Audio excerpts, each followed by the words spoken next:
खरे म्हणजे सरकारच्या अकर्मण्यतेमुळे निष्पाप जनतेला रस्त्यावर उतरणे भाग पडत आहे. त्याला सरकारची अनास्था आणि वास्तवापासून पलायन जबाबदार आहे.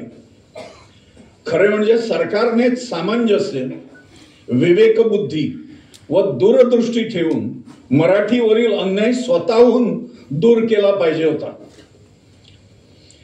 काँग्रेसने गोव्यात मराठीचे तळपट केलं. आता भाजपा काँग्रेसच्याच मार्गाने जाणार नाही अशी यावेळी आम्ही अपेक्षा ठेवू. अपेक्षा एका मर्यादेपर्यंत ठेवता येतात, सहनशीलतेचा कडेलोट होईपर्यंत नाही. हे भाजपा सरकारनेही लक्षात ठेवावे. आपल्याला काय करावे लागेल यावर लक्ष केंद्रित करू. हा मराठी राजभाषेकरता लढावा लागणारा शेवटचा सर्वंकष आणि निर्णायक लढा आहे. व्यक्तिगत मराठी प्रेमी कर्तृत्वाने कितीही मोठा असला तरी हा व्यक्तिगत मोठेपणा सामूहिक संघर्षाच्या मागे उभा केल्याशिवाय कामी येत नसतो. आपण जे करणार आहोत त्याचा थोडक्यात विवेचन मी करतो. जागरण आणि संघटन बांधणी. आपल्या मराठी प्रेमींचं उत्तम संघटन अजिबात नाही, संघटनच नाही.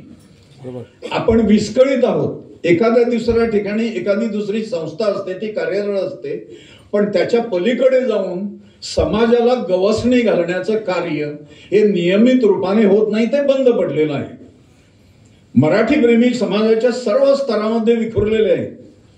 भजनी कलाकार, कीर्तनकार, लेखक, कवी, साहित्यिक, नाट्य क्षेत्रातील रंगकर्मी, हिंदू धार्मिक आध्यात्मिक गट, अर्चक संघ, वारकरी, विविध संप्रदाय, उद्योजक, तसेच शिशुवाटिकेपर्यंत विद्यापीठ स्तरापर्यंतचे शिक्षक, शैक्षणिक संस्थांची व्यवस्थापने, व्यापार, उद्योग, अन्य प्रोफेशनल्स, मीडिया, पंच, जिल्हा परिषद, आमदार, खासदार, हे सर्व लोकनियुक्त जनसेवक, या सर्व क्षेत्रातील मराठी प्रेमींना हुडकून काढून त्यांना एका मंचावर आणण्याचा प्रयत्न आपल्याला प्रथमतः येत्या 3 महिन्यांच्या कालावधीत तालुका स्तरावर करायचा आहे.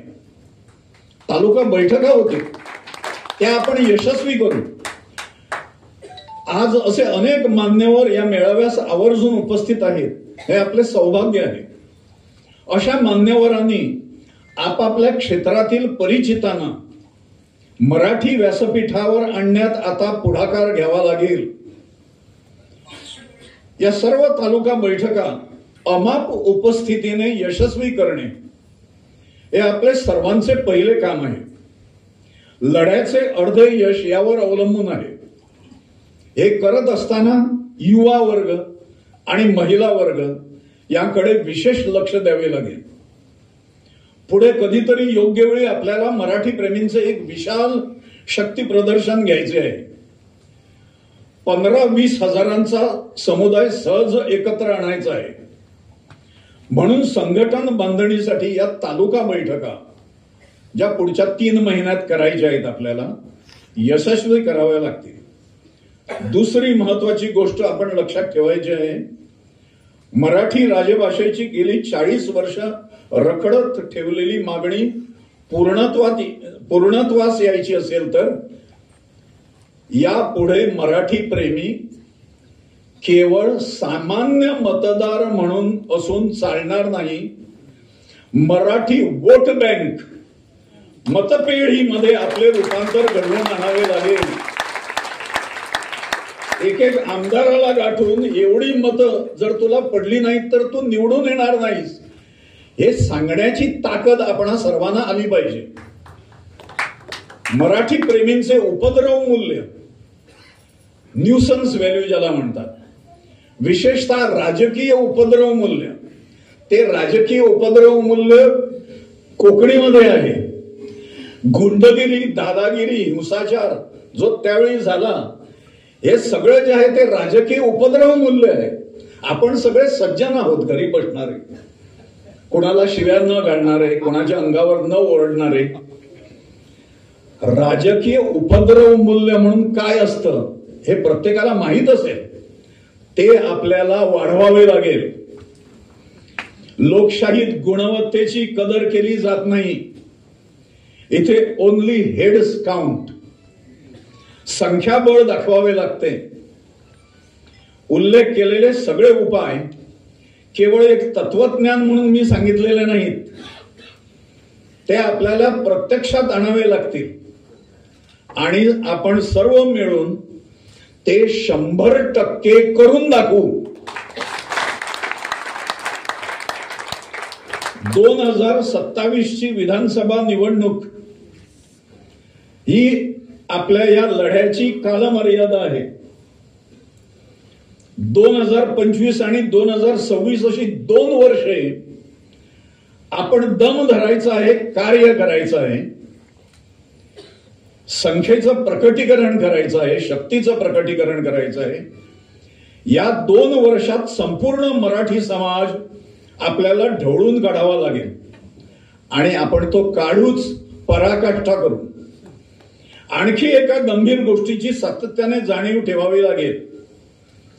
आपल्या राष्ट्रीयतेशीच तडजोड करायला प्रवृत्त करणारा एक कारस्थानाचा जंतू मराठी प्रेमींच्या डोक्यात भरवणे सुरू झालेलं आहे.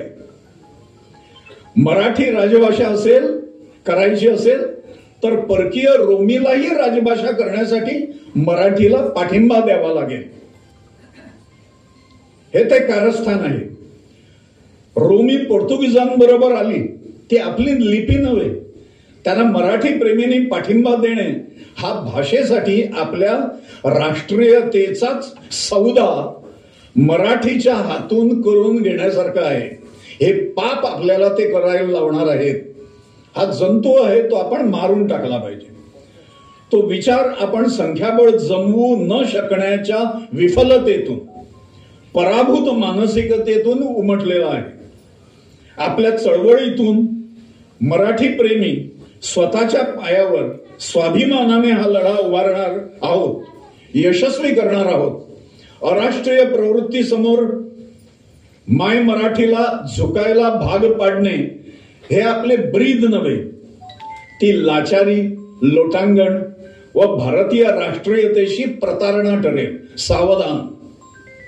हा लढा आपल्याला यशस्वी करावाच लागेल.